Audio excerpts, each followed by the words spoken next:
As we come to our text this morning in Mark's gospel, it's a really interesting text. So what we've been doing is we've been walking through the gospel of Mark verse by verse, and we'll see this morning kind of part of the beauty of that as we compare this week to last week, kind of there at the end.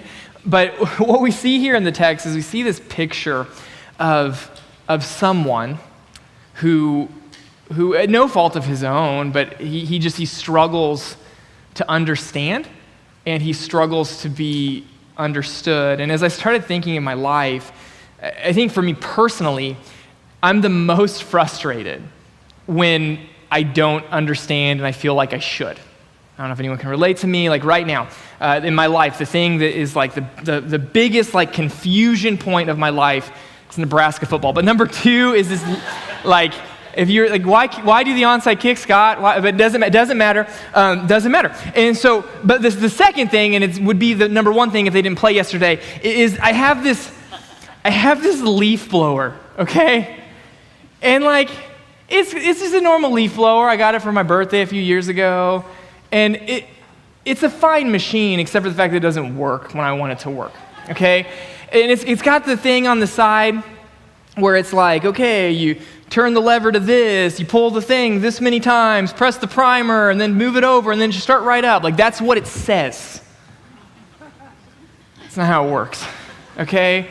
And so, like, this summer, like, for whatever reason, like, this summer, like, my leaf blower decided not to work. And so, it's really fun when your kids are around, and your wife's watching you, and the machine's not starting, and you're the one who's supposed to know how to do that. And so I kind of just gave up. And it was one day, like I was really mad as I'm push broom sweeping my leaf clippings, which I realize is a very first world problem. But I'm so angry, and I'm like, I'm not, and so I just text my dad. And I'm like, Dad, I'm done with the leaf blower. I'm gonna just throw it away, or you can come and get it. And my dad, is a gracious man, and he's like, okay. That's all, he just says, okay, that's how he responds. And I'm like, so are you gonna get it, or do you want me to throw it away? And he's like, I'll come by and get it. And so time passes, and the anger kind of subsides inside of me. And then my dad came to my house for some reason unrelated to the leaf blower. And it's just sitting there in my garage on the floor, and my dad, okay, with all his swagger, walks up to the leaf blower, and he just kind of like gives it a look, gets down there, and like, does whatever voodoo magic he does, and fires it right up. And he's like, it's not broken, Ryan. And so then I'm like, well, I can't, okay, cool. Then I guess it works now, you fixed it. And so then he leaves, I have this leaf blower, I mow my grass, I come back, and I'm like, I'm gonna blow the leaves. No, it still doesn't work. It started one time this whole summer, and it was when my dad came over to fix it. And for whatever reason, like, as much as I want to understand, I can't. Like, there's like this wall for that machine that I will never walk through, so I'm just push broom sweeping for the rest of my life. Like, that's how it's gonna go. And it's frustrating because it's like, I want to understand, I'd like to know, but for whatever reason, like, it's something that I can't do. In the text this morning, that we see a guy, and he can't understand. At no fault of his own, it's difficult for him to understand things because of a few elements that are mentioned. And the beautiful thing about this text is that in this text, Jesus, he shows us the lengths that he's willing to go to in order to help someone understand. And it's really beautiful because what we'll see at the end is we'll see that though he's willing to go to these lengths, it's not something that he has to do. And so if you got a Bible, we'll be in Mark's Gospel, Mark chapter 7, and we'll start in verse 31, and we'll just kind of go through it a few verses at a time. But it's Mark 7:31. It says this, "Then Jesus returned from the region of Tyre and went through Sidon to the Sea of Galilee, in the region of the Decapolis. And they, some friends of this guy, brought Jesus a man who was deaf and had a speech impediment. And they begged him to lay his hand on them." Now, we talked about the significance of this last week, but it just would be worth repeating. So it says that he was in the region of the Decapolis, and that is a Gentile region. Jesus, he was Jewish, and if you look at the majority of Jesus' ministry was done to people who were Jewish. But for whatever reason, in Mark chapter 7 and into Mark chapter 8, it pauses, like Jesus pauses his ministry to the Jewish people, and he does ministry to people who are non-Jewish, to people who are Gentiles. And this guy who's brought to Jesus, though it is possible that he could have been Jewish because there were some Jews in the Decapolis, it's very unlikely, especially when you look at where it's positioned in the text. So here you have Jesus, who is basically in this place where he's very much an outsider, very much not with his people, and yet he's brought this guy who's not one of his, and he's asked to heal him. And I think it's really interesting because this text gives us a little bit of insight into his ailment, but the truth is that Luke was the doctor, Mark wasn't the doctor. And so what Mark wants us to see is he really wants us to see the theology behind what's happening. And you see that phrase there where it says the man who was deaf and had a speech impediment. In the Greek translation of the Old Testament, it's called the Septuagint. If you're ever reading anything and it says LXX, that's what it's talking about, the Greek translation of the Old Testament. And in Isaiah chapter 36, verse 5, it talks about what life will be like when the Messiah comes. And the phrase that it uses to talk about what life will be like when the Messiah comes is that phrase that's there that's underlined. And then Mark quotes it actually at the end of this section. So actually what Mark is communicating isn't so much about this man's ailment, but what Mark wants us to see. Mark wants us to see that the Messiah has come. He wants us to see and to know that Jesus, that he is the Messiah, that he is the one who came to save Israel. And we know that because of the words that he's choosing to use here. And I think it's a really interesting text because you see that, man, these guys, the lengths they go, even though they're non-Jewish, even though they would have probably had some kind of disdain for Jewish people in that day, the lengths they go to bring their friend to Jesus is incredible. That the text says that they begged him to lay hands on his friend.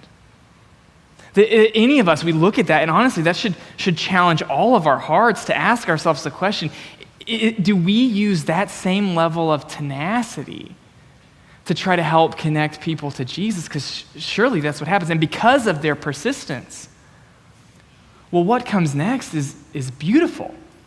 That you have a man who has a hard time understanding, and you see Jesus really go out of his way to help him with this. Look at this here. It says, in taking him aside, taking the man who was deaf and had a speech impediment, taking him aside from the crowd privately, Jesus put his fingers into his ears, and after spitting, touched his tongue, the man's tongue and the man's ears. And looking up to heaven, Jesus sighed and said to him, Ephphatha, that is, be opened. And his ears were opened, and his tongue was released, and he spoke plainly. That everything that Jesus does here, he doesn't do it because he has to, he does it for the man. That if you just look at the text, that this is a man who has trouble understanding, that it's very likely and probably obvious, like he was considered an outsider in his way. And so what Jesus does, he takes him aside. Why does he take him aside? It's because he doesn't want to make him a spectacle. So he does it privately. And then he goes, and it says that Jesus put his fingers in the man's ears. Now, why would Jesus do that? Well, the reason why Jesus would do that is because he can't hear. He doesn't know what's going on, that it's likely that could have been like sign language in the first century saying something, but it's also Jesus' way of telling the man, I'm going to heal your ears. He wants him to know what's coming. And then you have the thing about the spittle, which is kind of sounds gross, and it is kind of gross actually, but he spits on his fingers and he touches the man's tongue, and the reason why he does that is because he wants him to know, like, I'm going to make it so you can talk. And there was this thought in the first century that spittle had like healing powers. Jesus knows that isn't true, but for the man's benefit, he's doing it to put him at ease, to let him know this is what's going to come. And then what comes next is really beautiful, where it says that Jesus looks up to heaven and he sighs. And the reason why Jesus does that is because he wants the man to know where the healing is coming from. Remember, this is a man who cannot hear, who cannot speak. And so what Jesus is doing is he's communicating with him in a way that he can understand. So he does that. He looks up to heaven and he sighs. And then that word that he uses, epaphratha, it's an Aramaic word. And that's interesting because Aramaic would have been a common language in the day. So what Jesus is doing, the first words that this man hears are words that he would understand. And it's likely that he probably did hear at one time, and for whatever reason he lost his hearing. Schnabel thinks that he might have had a stroke, but it doesn't really matter. What's beautiful is that the first thing he hears is something that he would have understood. That what Jesus is doing is he's going to great lengths to show this man, I want you to know what's happening. I want you to know what I'm doing. That I'm doing something for your benefit. And he's just being incredibly gracious. And really, if you think about it, like that's what good doctors do, right? Like they take the time to let you know what's coming. Like in the last, I think 6 or 7 years, I've had 2 surgeries where I've been required to be put under. One was for my tonsils and one was for my gallbladder. And in both settings, there was a nurse or a doctor or an anesthesiologist or something. They come in the room and they're like, okay, you're going to take this. And when you do, like, you're going to feel a little loopy. And then in about 10 minutes, like, you're going to be out. Like, hey, I'm going to put this IV in there, and I just want you to know what's going to happen, that once you do this, you've got about 10 minutes, and then you're going to wake up. Like, that is a very gracious thing that they do. Because just think of how weird it would be if there's like, here, take this, and then the next thing you know, you wake up and your mouth is swollen. Like, that's like a really bad trip to Mexico, right? Like, that's not what you want to do. So they explain to you everything that's going on. Even like when it comes to how they took out my gallbladder, like, they're like, it's going to go out the stomach. We're going to do this thing where we put a little, like they could have been like, oh, we thought it'd be fun with you to take it out of your neck. But they didn't do that. Like, they let you know what's coming. Why? Because it's gracious. It helps you understand this is what Jesus is doing. He's helping him understand, hey, I'm going to heal you. That, yeah, I know you've spent your whole life, or a large portion of your life, not knowing what's coming, not knowing what's coming next. But what I'm going to do is I'm going to take you aside and help you know exactly what I'm going to do, just as a grace to you. And the miracle comes. That it says that his ears are open. And then what the Pillar New Testament commentary says, it says in the Greek, where it says that his tongue was released, it literally reads in the Greek that the chains of his tongue were broken. And Mark draws attention not only to the fact that he can speak, but that he's able to speak plainly, which is an incredible miracle for many reasons, one of which is that there's no atrophy in his tongue. Like, if I stay seated in the same spot for 2 hours, I gotta teach my legs what to do again. And here's this guy who hasn't been able to speak for years. And now the Bible's saying, he was able to immediately speak plainly just by the power of Jesus Christ. That everything that's happening here is happening for the purpose of this man. That it's a beautiful miracle. And he goes beyond what he has to do just so that he can understand. And then what comes next is interesting. It's a little confusing. It says this in verse 36. It says, and Jesus charged them, I'm assuming talking to the man and his friends, and he charged them to tell no one. But the more he charged them, the more zealously they proclaimed it. And they were astonished beyond measure, saying, he has done all things well. He even makes the deaf hear and the mute speak. That is a direct quotation of that Isaiah passage. It's kind of funny, you have just humanity on full display. What is it about us that when we're told not to do something, we want to do it all the more, right?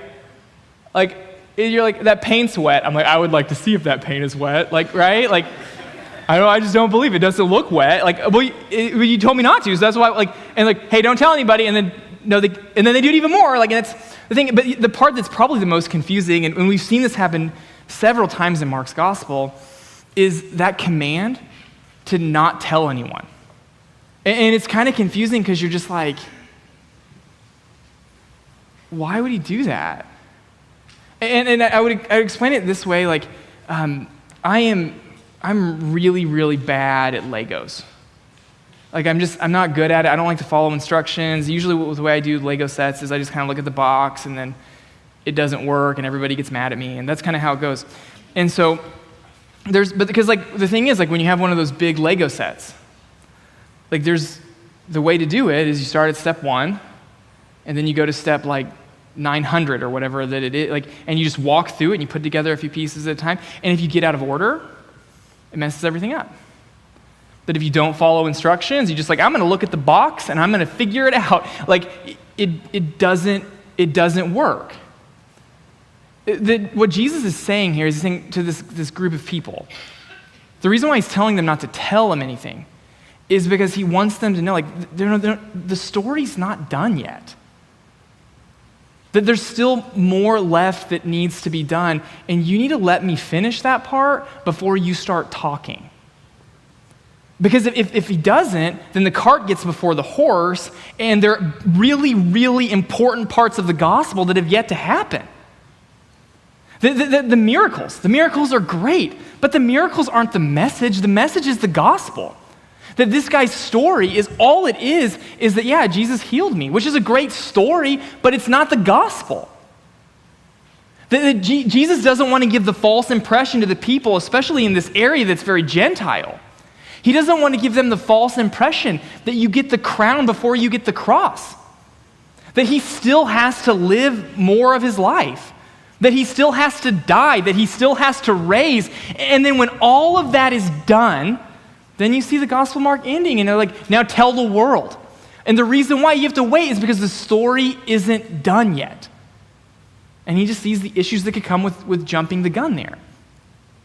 But this is one of those texts that I think is really, really incredible, that it's unique to Mark's gospel, that none of the other gospel writers include it in their narrative, which I think is fascinating for all kinds of other reasons. But the thing that is interesting is that line where it says that, what do they acknowledge about Jesus? It says they acknowledge that he makes all things well. He makes all things well. And if you look at the book of Hebrews, it talks about Jesus, and it says that he is the same yesterday, today, and forever. So what we can know today is we can know that if Jesus made all things well then he can make all things well now. That he has the same power then, is still here. And so the question for us to ask, I think at the very end of this text, is, well, how does he make all things well? How does he do that? And I just have two ways that Jesus makes all things well that we see here in this text. The first thing that Jesus does is he goes out of his way for the lost to understand. And like, this is one of those places in the Bible where, like, geography is actually really important. And I'm reading Mark 7:31, and let me read it to you here. It's simple. It says then he returned from the region of Tyre and went through Sidon to the Sea of Galilee. Now, okay, I don't know that the YouVersion Bible app is going to make that the verse of the week or the verse of the day. That'd be very strange if they did. I don't know that anyone's getting that tattooed on their back. Maybe if they're really pious and they want to get the whole chapter 7 of Mark, but still, even then, I don't see that in a lot of tattoos. But it's actually like a really, really beautiful verse when you understand the geography. I want to show you a map, okay? And this is a map of the region. And he went from Tyre, he went through Sidon to get to the Sea of Galilee. It would be the equivalent of us saying to go, I went through Branson to go from Ozark to Springfield.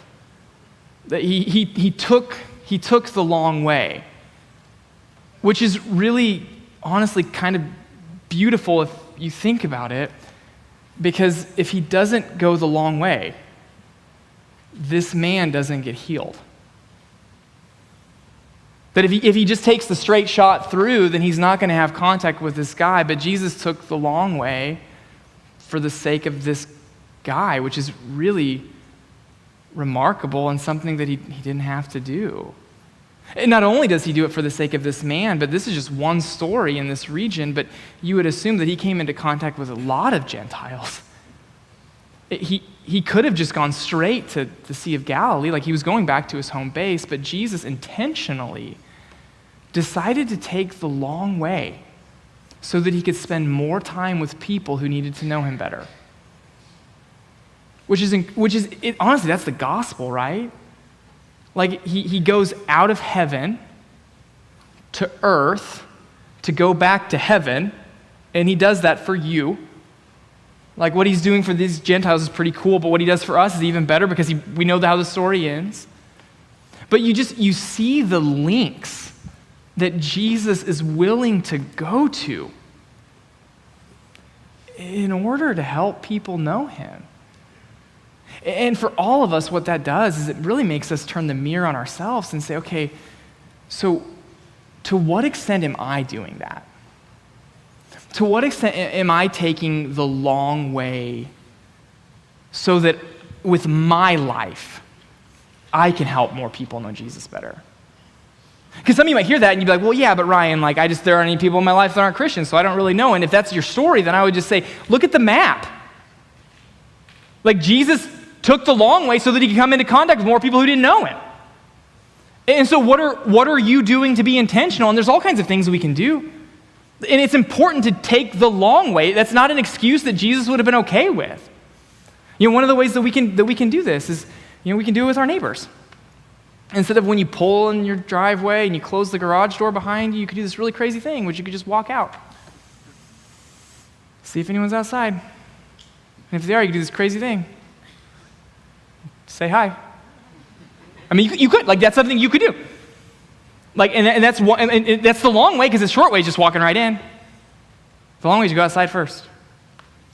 But you could do this other thing, okay? And it's nuts, but when you're in public, waiting in line, you could not have your face in your phone. I know. I hate it too, guys. That's why it's there. But you could talk to the people around you. And I'm not saying you should be weird. If you're let me tell you about my Lord. Then they're going to go to a different line. And I don't know if they want to know. Okay, I'm not saying that's what you should do. But couldn't you be like, how are you doing? And what you're doing is you're going the long way to put yourself in a position where God might use you to do something pretty cool. And it takes the long way. Social media is a great place for that too. You never know how God might be able to use, there's all kinds of evil that's on social media. But there's also this incredible opportunity, and for whatever reason, it doesn't feel as threatening, but on social media, you can build relationships with people and use that as a tool to help people know Jesus better. Now, you're going to have to stop talking so much about politics, but the thing is, you could actually use it for something to help people. It's taking the long way, but it's worth it. Your family, right? In those family gatherings, you could use that as what it is. And all of those examples are assuming that you don't work with non-Christians. And if you do, what we see Jesus do, we see him model something that he was willing to take the long way so that people could understand who he is better. And if he was willing to do that, we have no excuse not to. But it's a way that we can be like him. The next way we see Jesus make all things well in the text, we see that he goes out of his way to help this man understand. He goes out of this way for this man to understand. I know back to school Sunday was last week, so forgive me for missing that. But I can't help but think of teachers when I think about this concept. What did good teachers do? They help their students understand, and they go out of their way to help them understand. My daughter Madeline, she was in kindergarten last year, and she literally had a different song for every single color. Every color had a song. Miss McCary knows how to spell the colors, but she does the song so that Madeline knows how to spell the colors. And some of them are kind of catchy, R-E-D, red, R-E-D, that spells red. Like, just in case you know. Like, that was for Madeline. Like, that was for her. Like, I think of it even for me. Like, I know, one of the things I know the mitochondria is the powerhouse of the cell. I know it. And it's not because as an adult I got really into DNA. Like, the reason why I know it is because in 7th grade, my science teacher, she would say the mitochondria is the powerhouse, and she would flex her muscles. Miss McPheeter, she would flex and talk about the mitochondria. And so for whatever reason, like, I remember that. She knew it.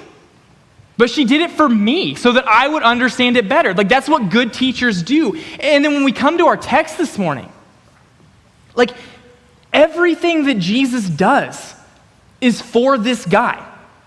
I mean, I'll show you the text. Like, basically the whole thing's underlined. But I wanted them to underline everything that Jesus does for this man. He takes him aside. That was for him. He puts his fingers in his ears. It was for him. Spits on his hand and touches his tongue. It was for him. He looks up to heaven. It was for him. He says something that he'll understand. That was for him. That Jesus, he did not have to do any of those things. But he did them for this man who struggled for the large portion of his life to understand, so that God graciously showed him what he was doing. And why do we know that he didn't have to do this? And this is why our expository preaching is beautiful, because of how Jesus healed the person last week. Last week, there was this conversation that Jesus had with this woman. And the woman was like, I want you to heal my daughter. She's demonized. And the daughter's not present. And Jesus says to her, how does Jesus heal the daughter? All he does is he says, the demon has left your daughter. That's all he does. He doesn't have to do all that for him, but he does, because he wants to go out of his way to make sure people understand. They have two people who approach Jesus who both want healing. They both get it, but they both get it really differently. And I think this is really important for us to see that Jesus, that God in our lives, that he doesn't always do things in the same way. Some of you are here and you're really frustrated about your current situation, especially, probably specifically as it pertains to God, because you're looking at someone in your life and you're like, I wish that I got what they had. God keeps blessing them and he hasn't given any of that my way, and you're very frustrated with that. Maybe you've been praying for something and it didn't happen, but God does something, and you look at that, and here's what you see, is you see that God, in his grace, he interacts with everybody differently. That some people, they get all the extra stuff, and some people they don't. And God, part of our trust is trusting that he's going to get it right, even when it isn't what maybe we would have wanted. I've told this story before, but I think it's worth noting. Like, I think about this for me. And so I've been on staff at New Life for 11 years, and I was hired to be the youth pastor about 11 years ago. And when I was trying to become the youth pastor, for 3 years, I applied for 9 jobs, okay? For 9 jobs, and every single time I got a no. For 3 years, 9 resumes, and I can say I'm a pretty confident guy, but you hear no enough, eventually that really it's hard. And eventually you get to this place, honestly, where you're just like, man, God, maybe I'm not going to do ministry anymore. Like, it was really, really difficult. Now, I kind of zoom out now, and I'm like, okay, well, now God, in his sovereignty, put me in that position, and then, now by his grace, I get to serve the church as the lead pastor, and so, I can zoom out now, and man, I really clearly see why he said no to all of those different things. It makes actually a lot of sense to me. But even when that happened, my first year at New Life, one of the places that turned me down, I remember looking at it, and it was like, and honestly, the other 8, I was like, yep, I totally get it, but there was one where, to be honest with you, it was a position where I'm like, man, I don't know why God said no there. There was more opportunity for advancement, that the church was maybe a little bit bigger. It was at a campus of a larger church, and And I thought, man, I don't know why God turned, and I was perfectly happy at New Life, don't get me wrong, but I was like, that's just the one that doesn't make sense to me. And then about a year and a half into me being on staff at New Life, the church closed. And I was like, wow, he makes all things well. And it took me, I can tell you in the middle of those 3 years of sending out those resumes, it was really hard and it was really frustrating. It wasn't what I wanted. But now I'm like, oh, well, yeah, duh. And here's the beauty of faith is that when you follow Jesus, when you trust Jesus, you're going to get that epiphany at some point. Now, it might not be on this side of heaven, it might be on the other side, but the beauty of being able to trust him is that you trust that he makes all things well, and he goes out of his way to help you understand. And so as I close this morning, I would just ask you the question, do you understand? And the first thing that this text presents us with is, do you understand the lengths that God is willing to go for you to know him? That he literally walked out of heaven so that he could have a relationship with you. It cost him significantly. Do you understand that? Do you understand that when you put your faith in Jesus, that part of what you're putting your faith into is that your story will reflect his?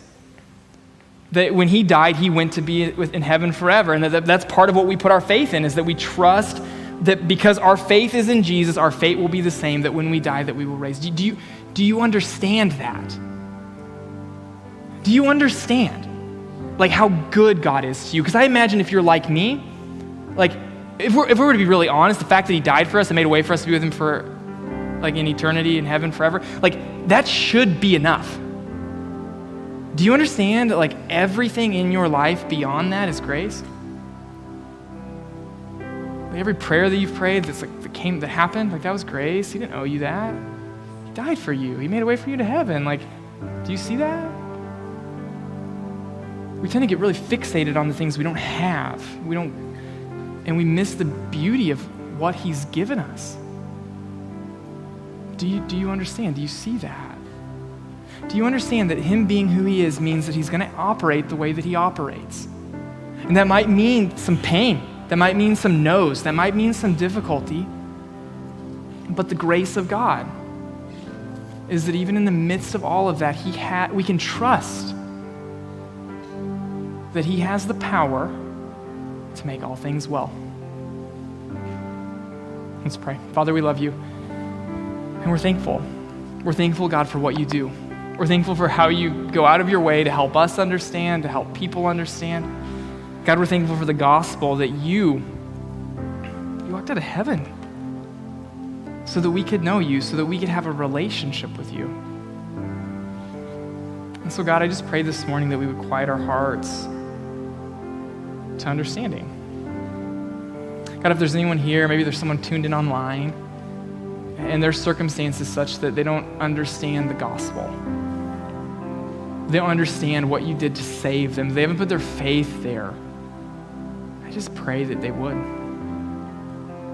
I pray that they would trust what you did for them. Jesus, I pray that maybe there are people who maybe they understand the gospel, but they don't understand what you're doing in their lives right now. I pray, God, that you would give them peace, that you would help them to know that they can trust you, that you can help them to know that you work it all out, God. God, have your way. Jesus, we love you, and we thank you for the hope that is ours in you. It's in Jesus' name we pray. Amen. Amen. Love you guys. Thank you for watching us on YouTube today. We hope that the content that you heard helped you know Jesus better. Also, don't forget to click subscribe and to click the bell icon so that you'll get notified every time our channel drops a new video. If you would like to partner with us in what God is doing here at New Life, there are 3 ways that you can give. You can give by mailing a check to the church, you can give by going to giving.nlspringfield.com, or you can text 84321 with the amount that you'd like to give. And if you would like to connect with us in any other way, you can visit us at nlspringfield.com, click on the Connect tab, and we will get back to you as soon as we can. See you next week.